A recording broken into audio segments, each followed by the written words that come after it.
Hello, everyone. So, this tree is Populus tremuloides, and it's commonly referred to as the Quaking Aspen tree, and it belongs to the family Silicaceae. So, for the leaf type, it is simple and alternate, and it's 1 to 3 inches in length. And this is a comparison of the different types of aspen trees, their types of leaves. And for the quaking aspen, the leaves have a distinctive heart shape with smaller ridges on them compared to the big tooth aspen. The teeth on the leaves are more distinctive, and for the eastern cottonwood aspen, it's a more narrow leaf. And in the springtime and the summer, the leaves are green and they have a slightly paler green on the underneath side, and it's a deciduous tree, so it sheds the leaves in the fall. So for the flower, it's dioecious and it has both male and female catkins.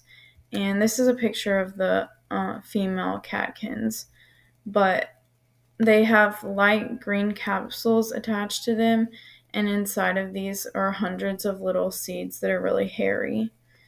And the buds of the aspen are cone shaped and reddish brown, and some have a resin substance on them.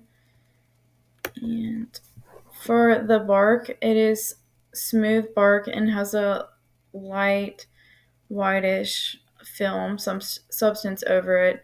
And as the tree develops and ages, it develops deep fissures in the bark that are really dark colored and are really trademark of this type of tree. And the form of the aspen is small and slender. The full grown trees are about 30 to 40 feet in height, but it has quite a range, and some of the trees can be smaller than that and others taller as well. And the most common habitat of the quaking aspen is the western United States and Canada, so in drier, rockier climates typically. And this is a picture of the difference between aspens in the fall with their really beautiful yellow colored leaves and in the winter with no leaves at all. And then the spring with the dark green colored leaves. And uh, very rarely do you see an aspen tree by itself.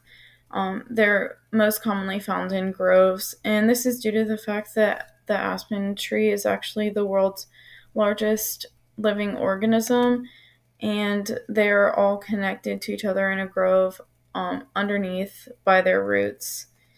And a few more interesting facts. This type of tree is referred to as the quaking aspen because of how the leaves and the whole tree structure will shake in the wind, even in really slight winds. And finally, the bark of the quaking aspen has the whitish film on it, like I said, but it can actually be used as sunscreen in a pinch.